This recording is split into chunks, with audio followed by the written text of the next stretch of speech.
Hey Mandy, Hello, Lisa. We how are meet you again. today? I'm good. I say that with all honesty. I'm in a good place.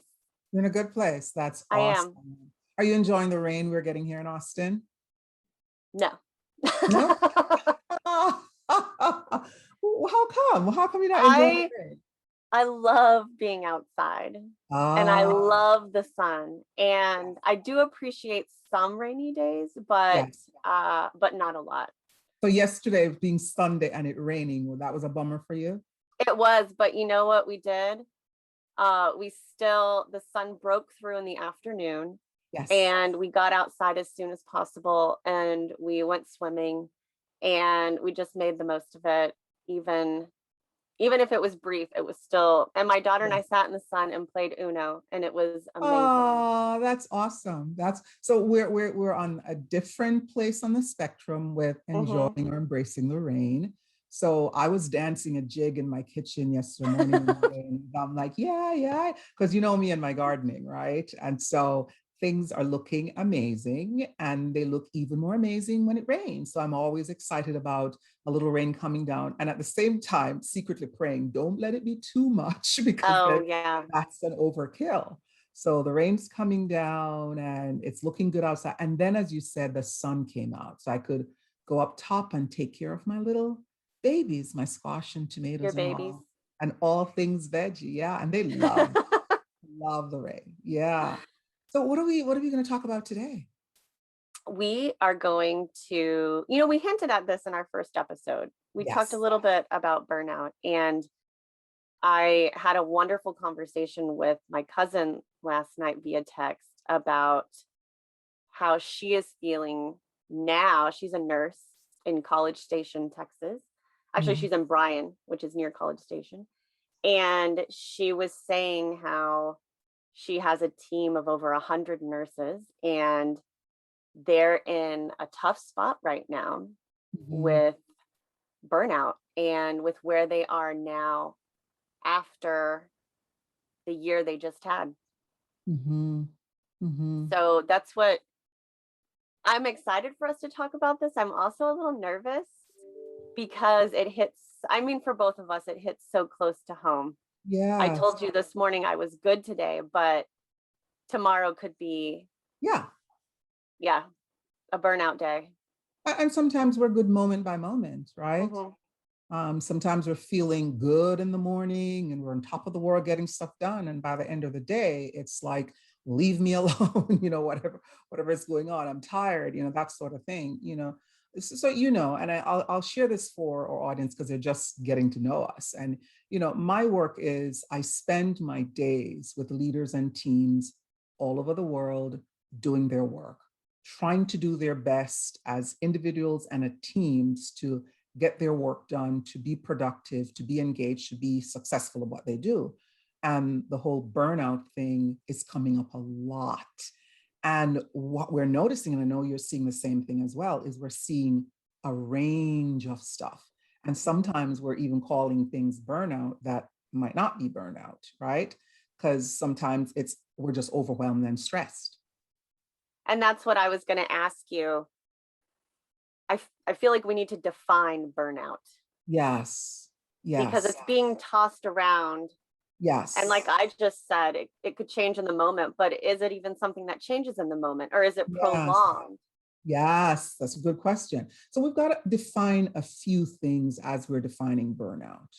Um, we're hearing a lot these days about languishing. And for some folks, it's a new term. It's like, what is this languishing thing about? But if you think of our well being on a spectrum going from deeply depressed, like, the person who's having a difficult time even getting out of bed, where they think of washing their face, and that's a painfully arduous process to get up and do. I remember years ago, this was probably about exactly 17 years ago, when I became depressed as a result of a surgery operation that I had, removal of ovary. And that plunged me into this hormonal disruption that put me in depression because it basically cut off my estrogen. And so I was in this deep, dark place where I was depressed. And so my doctor had to put me on antidepressants for a short period of time. And I was in therapy as well, just to help me get some good, the therapist, a psychologist in therapy, right? Because that's where Mm-hmm. you go to get support. And so that was depression. And through therapy and antidepressant, it got me through that short period of being in that place. And then I had to manage things over time. So you have that, you have deep depression and you have mild depression, bouts of just not feeling well, not engaged, you're just not enjoying life. And when that carries on for a long time, we consider that you're languishing.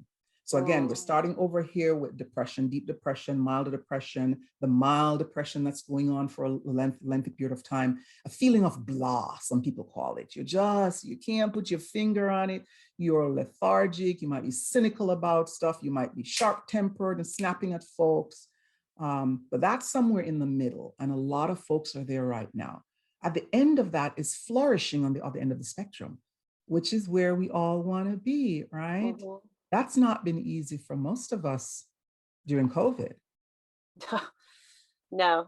And it's funny because I recently went to my OB just for my, yearly checkup, and I had her do all of my blood work Yeah. because I said, I am exhausted. Yes. I wake up exhausted. Yes. So I was really hoping for some answers, Yes. but my blood work was fine. Blood work was fine. Same here. I did the same thing in January. It was my time for my checkup. And I said, you know what? Let me give this machinery an overhaul and Yeah. see what's going on. Yeah. And so what's happening, what scientists, psychologists are sharing with us is that during this whole period of COVID so far, we haven't had the opportunity to rely on some of the things that we would rely on to give us relief from anxiety and stress like we normally would. Long sessions at the gym, happy hours after work, go partying on the weekends, hang out on the beach with your girlfriends, bring all your neighbors over for a pool party and barbecue, go to your place of worship and sing your heart out and have potlucks and gather. And those are all de-stressors that, believe it or not, we all need. And if we're not getting it, it's no wonder this middle piece between depression and flourishing, what we call languishing, we're noticing a lot of that. Yeah. So the question I was going to ask you, because I went through different periods during the Mm-hmm. past year, and I always want a reason, I want to take control of something. I want to figure it out. I want to solve it. So whose fault is languishing or burnout? Oh. So we're going to go the fault route now, huh? Well, I'm just wondering, is it on me? Yeah. Am I doing it to myself? Because even before COVID, Yes. I watched employees burn out at work and leave Yes. Yes. and go do Yes. something else. Yes. Yes. So, or they burn out and then they were unhappy. So Yeah.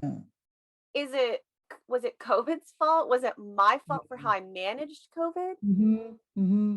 It's a good questions. I asked those same questions of myself and of others as well. And we can look at a lot of places where the impact of burnout is coming from. And one of the first places we look is your environment, the stress that you're experiencing, which is why I said before we can even figure out how to manage this and what to do about it, let's define some of the, which is why I started with languishing, what languishing is all about. And then we have to define what stress is, and then define what burnout is, because that stress will help us understanding what stress is and how it's different from burnout will help us understand what's going on in our environment that's putting us at risk for languishing and for burnout. So the COVID magnified everything. There's always stuff in our environment and kind of inside of us too. Sometimes the way we think about stuff, process stuff, the stories we're telling ourselves, meaning how much we worry, that sort of thing predisposes us for depression, for languishing, for burnout, and all of that. So let's get back to, so what is stress? It's when we're over engaged. We have so much going on that we're drowning, right? I hear my leaders say this to me all the time. My gosh, I'm so overwhelmed. I feel as if I'm drowning, and still I've got to let my people and other stakeholders know that I'm okay. So it's like, the duck on the lake, and they're gracefully bopping along, Mm, but underwater, right? So that's what the stress can feel like, prolonged over time. That can lead to burnout, which, notice I said stress, you have a lot going on. When a person is mhm, burnt out, they tend to be disengaged. It doesn't mean there's not a lot there to do, but burnout causes us to pull back and to be mm, disengaged because we're not inspired, we're not energized, right? When we're under stress from an emotional perspective, also, we're reactive, we're overreactive, we get angry easily. Or when you're burnt out, you notice folks around you, emotions are blunted. You'll notice team members, for example, who they're not engaged like they used to. Or you'll say, my goodness, it's like Lisa's wearing a veil these days. mm, I'm not seeing her exuberant smile or hearing that laughter, the energy from her, right? So that's a feature of being burnt out, right? From a stress perspective, there's a lot of urgency, right? The sky's falling, got to get a lot of stuff done, got to get stuff done. We got to be proactive and take care of all the things that needs to be done, whether you're a team leader or a member of the team. There's just always a lot to get done. From a burnt out, it's like you feel helpless and hopeless. So you see all the stuff that needs to be done, and you don't even know where to start. The sense of overwhelm says, hmm, hmm. mm. And then we hear things like the person is demotivated, right? Do you see, are some of these things resonating in terms of when you think of other folks who are going through stuff? Yes. Yeah. And I would love to point out that pre-COVID, Mm-hmm.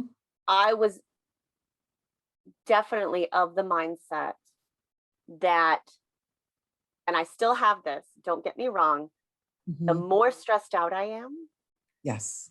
the better performer I am. I Mm-hmm. am giving it 110%. I Mm-hmm. am going, 100 miles an hour. I'm a strong performer. I will stay up however late it takes to get this done. Mm-hmm. And it was rewarded. Mm-hmm. And it is rewarded. And Absolutely. now that is changing. And I'm glad it's changing. I've looked at my own team and said, you will put your well being Mm-hmm. first. Mm-hmm. You will step back when you need to step back. You will Yeah. not go 100 miles an hour.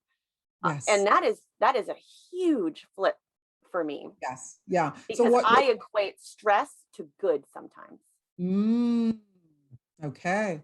So what you've done is one of the things that, as a psychologist and a coach, I invite my leaders and my team members to think about is that what you've done there is that you have reframed your thinking about work. That being productive does not equate to being overly stressed and busy all the time. So that's one anecdote for whether we're languishing, we're stressed out, or we're burnt out, is that we've got to start thinking about ourselves and our environment and the people we work with in a different way. So it might mean that you've got to say to yourself, my schedule does not have to be packed 100% every day, right? Or I am successful in my day if I've completed 75% of my tasks on my to-do list for the day. Because after all, you've prioritized what needs to be done. So if you're taking care of 75% of what's on your list, and that includes most or all of your priority, then that's your measure of success, but you get to measure that in partnership with your manager or boss or someone like that, right? But that's what you just done there. You've reframed your thinking, which I always say we've got to start with a mindset. How are we thinking about ourselves and work? Right? So, and then getting back to the definition and the difference between stress and burnout. So, another distinction between them is stress leads to a lot of anxiety. Notice that when we have a lot going on, we're anxious and we're reactive. Whereas what burnout tends to lead to is that we pull back, we get depressed and detached. right? Remember I said that veil kind of look that we see on folks, they get depressed and they pull back. So we need to know the distinction between that. The impact of stress on us is physical. My goodness, the amount of cortisol we're producing and the impact that cortisol, the stress hormone, is having on our bodies. You know, pupils constantly dilated, hearts beating faster, blood slowing down, platelets clumping. Imagine all the physiological impact that that's having on us and emotional impact. And scientists says that can kill us prematurely. It leads to all kinds of problems, blood pressure, hypertension issues, heart issues. And so it can kill us, right? Burnout primarily damages us emotionally, which still has its impact, but it makes our life hard. I tend to think about it like this. When you're burnt out, you're disengaged, you're slowed down, it's kind of like you're walking through mud, thick mud, and every step is an effort to go. So we started from languishing, well, depressed, to languishing, to where on the other end, where we all want to be, is where we are, you know, doing really, really great. But in this middle is where we face things like the impact of stress and the impact of burnout. And a lot of people are feeling that right now. I love the analogy of getting stuck in the mud, because that is exactly what it feels like. And what it looks like for me is I see people not talking in meetings, not turning on their cameras. I've noticed this over the past year. Anytime we're trying to get together and brainstorm or solve something, it's an immediate, oh, that's not going to work. Yes. Yes. No, we don't have enough for that. Oh, we don't have time. We can't do it. And then that leads, yeah, and then it's gone. And something else that it turned out for me is I was very angry. I was very angry that I felt like no one was noticing. Oh, wow. Or cared. Or cared, yes. It was get it done. Yes, we're all dealing with this, but you know, suck it up and get it done. And that probably wasn't the intent, but I didn't feel cared for.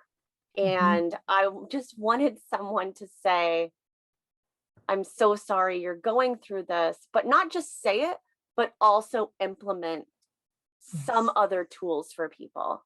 Because we all said it, right? Like we might have even written up a statement or sent out an email.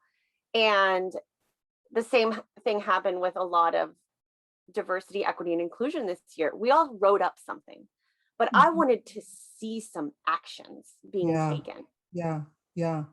What you were looking for, what you desperately needed, and what so many of us desperately need in moments like that is we need the action side of empathy, right? Where the empathy, we talk about empathy a lot in terms of taking the other person's perspective, understanding what they're going through, putting yourself in their shoes and say, yeah, Mandy, man, I feel for you. I hear you. I'm so sorry you're going through that. And that is helpful because what you said is that nobody was even noticing. So if somebody comes up to you and said, I noticed that, you're a bit withdrawn and seem a little disengaged. And they said that in a nice, really inviting way to you. And I'm so sorry you're going through this. That feels good. And yet you walk away wanting a bit more. You wanted a little bit more from empathy, which is the compassion part of it, which is the actions that we're now going to take to help reduce whatever is causing you this pain or add something to it to get you out of that place, right? So what are my coworkers, my boss, my spouse, my family members, what are they doing to help alleviate the distress that I'm experiencing? So how did you get out of that?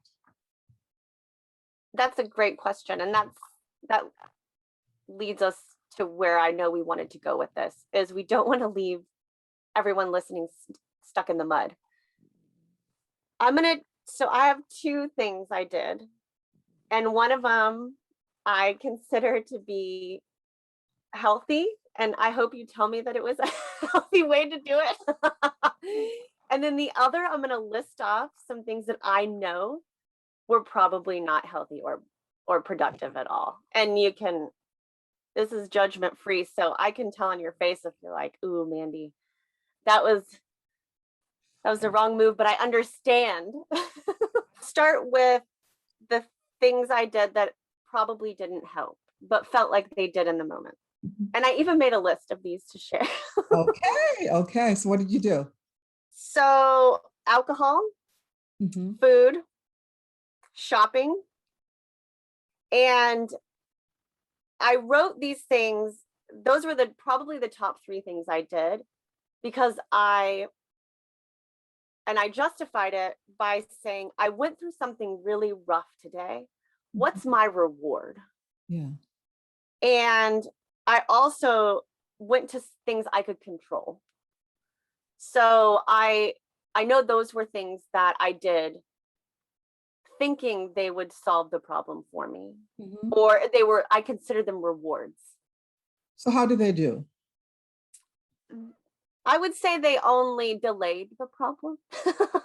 How so?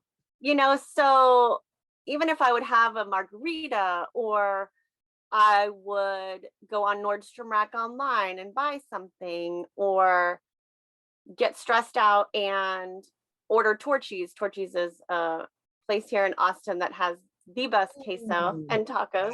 Yes, yes. It, the burnout was still there afterwards. And it was a reset, but I when it ran its course, it wasn't a true reset, I guess I should say. Yeah. That's the best way I could describe it.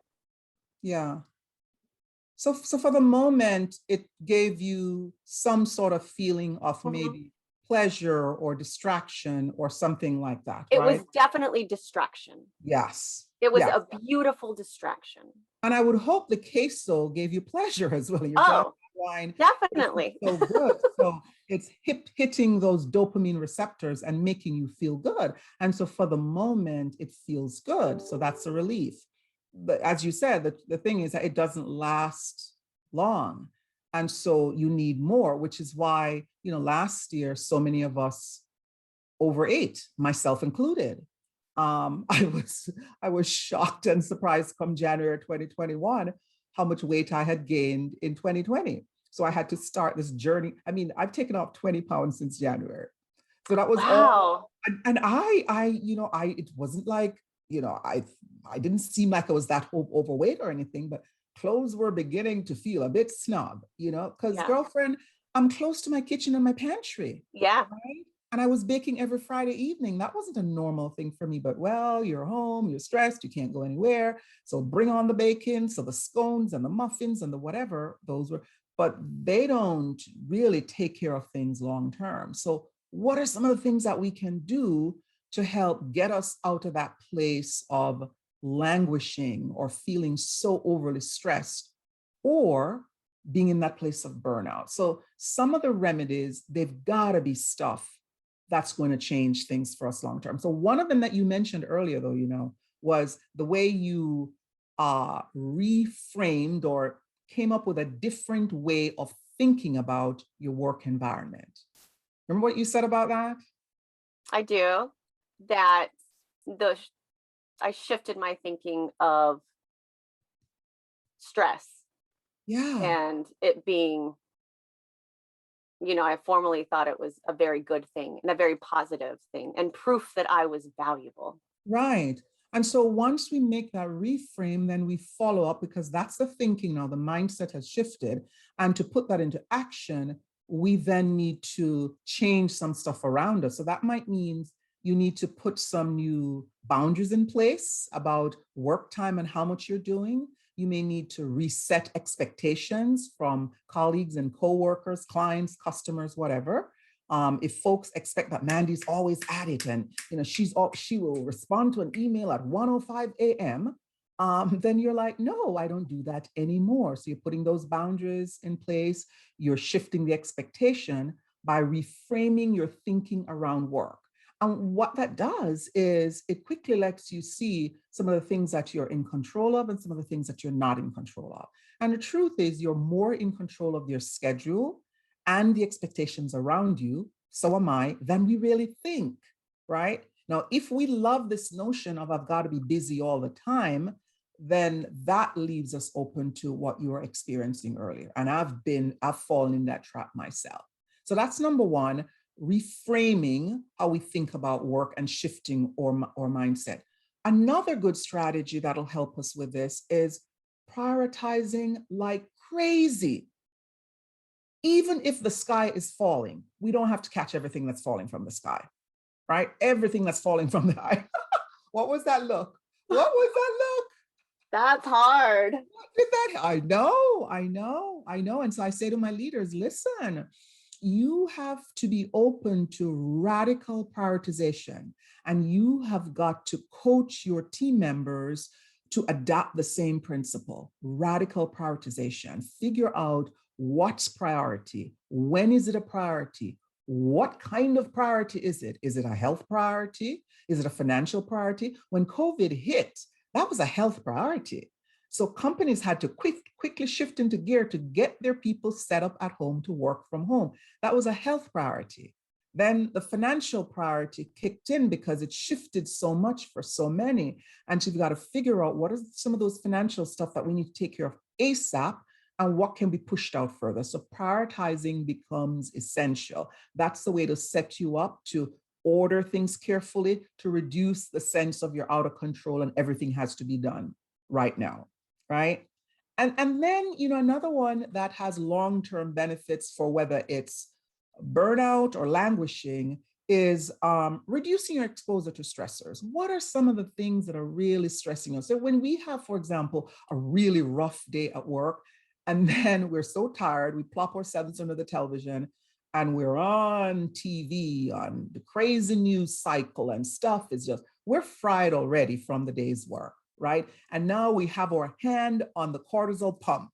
It's just pumping. Every news bite that comes out, I'm going to give myself a good shot of cortisol, right? That's, those are stressors in the environment that we can control, right? So think about, assess your environment, work, family, otherwise, what you can control. And then another one, last one I'll throw in is seek support. Seek support. I say this over and over to myself and to my clients, seek support.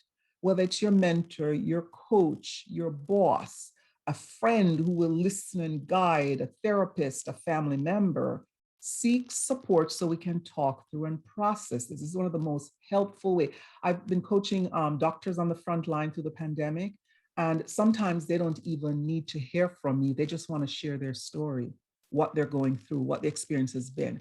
And we'll talk, they will talk on the phone for half an hour. And then we're done. Oh, that felt good getting it off my chest.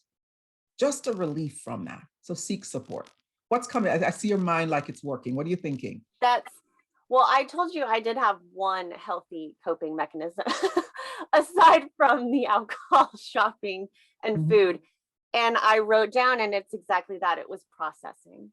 Ooh. And verbally processing. And I'll give you a little insight into my brain and how it works and what I do that I know I have to change. I typically don't want to process it verbally with my therapist, with my husband, until I have wrapped it up in a nice, pretty bow with all the lessons I learned and all the feelings I've identified. Yes. And at that point, that ship has sailed. It's over. Yeah. I should have way sooner. You're the lady who cleans her house before the house cleaner comes. Exactly. But I learned this last time I had a really stressful, and I've suffered from anxiety and panic attacks since I was 18. And, you'd think after all this time, you'd have it nailed down on how to deal with it, but there's always new surprises. Oh, yeah. And so this last time I forced myself, and it was work. A lot of it was work induced. I forced myself to talk to my husband about it, to my a dear friend who lives in California about it, Mhm. and my best friend here, and I literally forced myself to text, Yeah. and even though I didn't want to, because it was at the ugly point. Yeah. It was at the Yeah. really ugly. I'm insecure. This doesn't feel right. I know I need to do something, but I hate my brain. It was that really ugly part. Mhm. And I will say it it helped to just process it with somebody. Yes. Yeah. And it's the same brain that I hate my brain. That's the same brain that's helped you processing it. So you love your brain because your brain directed you to go talk to somebody, to put it out there, to get it outside of you and examine it. Right. Yeah. That really, and it's interesting. Part of it, what we're getting from this is the actual processing of our thinking so we can reframe stuff, we can gain insight, we can notice how some of the stories we're constructing are making things worse for us. So we can rewrite our stories, get to edit our stories and change the way we show up. And it also the social connection that we're making with others that we, especially during this COVID time, we desperately need those deep, meaningful social connections. So when we share this way with others, there's a certain amount of intimacy that we're creating that supports us. It literally feel good hormones are produced in our bodies, endorphin, connecting us with each other. Um, that makes us feel good about ourselves, that washes our body, and that's part of the healing for the next day, the next moment, whatever it is that we, moving on with life. So it's the psychological work and it's the emotional, the relational work that we're getting with that as well. Let's recap. We've got our strategies, Mm-hmm. our health, recap our healthy strategies. So reframing, Mm-hmm. processing and seeking help, Yes. seeking guidance, seeking Mhm. connection. Exactly. And I wrote this down because I love it. Third one, Uh-huh. radical prioritization. Yes. Wow. Yes, radical prioritization. So when I'm inviting a leader, for example, to improve delegation, that's one of the strategies we use, that you've got to look at the things that are on your list of things and prioritize radically. So what is it that's important for you to do and what's important for others to do? And you're carefully selecting those as well in terms of how you want to stretch the people around, how you want to stretch yourself and stretch folks around you in a healthy and productive way. And that one, I have to say, we said we were going to get uncomfortable. That one makes me uncomfortable because it means I'm going to have to let some things fall from the sky without picking them up. Yeah. So let's And let's let's stick a pin in that. I okay, How about we stick a pin in that, and one of our conversations is around that, okay. right? Because I think we all struggle with that to varying degrees. Letting go, especially those of us who like to be in control of stuff and like things to go a certain way, right? It's a challenge for folks when we want things done, quote unquote, the right way, right? Quote unquote, my way. My way. There you go. And Yeah. then our last one was removing stressors, Yes. Yes. which I, you know what? I want to throw in an extra one. okay, I want do to it. throw in schedule time for rest and recovery. Mm. Schedule, like literally get it on your schedule. Schedule time for rest and recovery. So if you know that the week was really a blowout week, it was so intense, then maybe for the weekend, at least even one day out of that weekend, you're like, I'm not looking at any work stuff. Like this weekend, I'm like, I didn't even see your email. I did not. I wasn't checking anything at all this weekend. I just like, I wanted to disengage. And that's what I did. So schedule time for rest and recovery because our bodies and our minds need that. I think that should be our call to action. I think I want to challenge everyone listening to schedule a time. I want people to put it on their calendars to schedule a time for rest and recovery. Yeah. And share with us later on, what's your rest and recover time look like? What are some of the things that you're doing to rest and recover? Because I'd like to know. I wanna get a few more under my belt as well. Yeah. Wonderful. Yes. Well, I have my sufficient amount of endorphins for Me today. too. Me too. Well, every time we meet, it's a hit of endorphins for me. I Your know. smile makes me go. I told you I was having a headache this morning, and I'm like, I'm always so excited to talk with you that it's like, okay, Lisa, you got to get rid of the headache, let it go. And as soon as I came on, I'm like, huh, you know. So thanks, Mandy. Thank you, Lisa.